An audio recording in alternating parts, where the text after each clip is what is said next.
Tite, il était le responsable de l'église de Crète. Quelque temps après, Paul lui avait confié cette responsabilité. C'est lui qui a organisé l'église. C'est lui qui a mis de l'ordre au sein de cette église. C'est lui qui a établi les anciens et le diacre. C'est la mission que Paul lui avait confiée. Paul lui dira, je t'ai laissé en Crète afin que tu mettes en ordre ce qui reste à régler. Donc Tite, c'est quelqu'un qui savait organiser les choses. Quelqu'un qui savait veiller sur la doctrine. C'est ça la caractéristique de Tite. On pourrait même aller très loin pour dire que Tite est l'image de la fidélité dans le service. Beaucoup servent Dieu, mais peu sont fidèles dans ce qu'ils font. Mais en Tite, on sait voir un collaborateur fidèle. En Tite, on sait voir une sorte de loyauté qui est aujourd'hui en voie de disparition. Loyal envers les autorités spirituelles. Tite, comme je l'ai dit, il avait la capacité de gérer des grandes crises. Et on sait voir en lui de la maturité.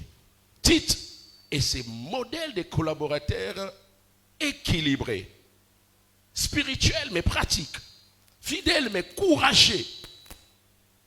Je prie que Dieu multiplie des Tites au sein de cette église. Quand Paul parle de Tite, il dit quand je suis arrivé à Troas, Dieu m'a ouvert une grande porte. Mais mon cœur n'était pas en repos parce que Tite, mon frère, n'était pas là. Ses collaborateurs, Paul l'appelle mon frère. Contrairement à d'autres collaborateurs. Quand Paul parle de Timothée, il va même plus loin pour dire Timothée, mon fils légitime, que j'ai engendré. Certes, Tite aussi était le fils spirituel de Paul. Mais Paul, à plusieurs endroits, il préfère appeler Tite mon frère en lieu et place de serviteur.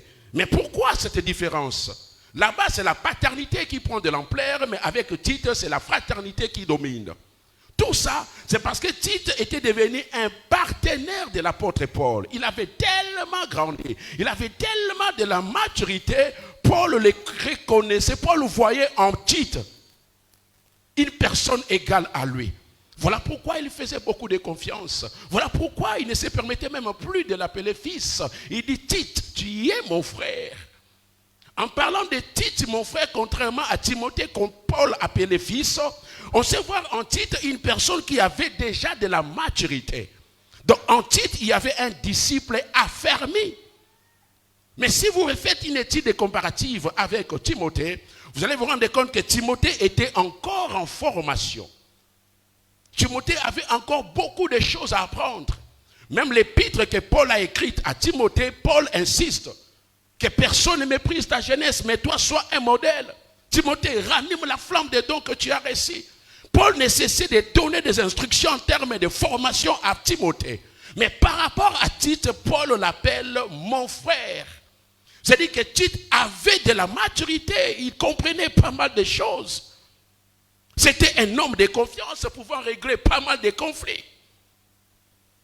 Et Paul l'appelle Tite, mon frère. Ce n'était pas par hasard.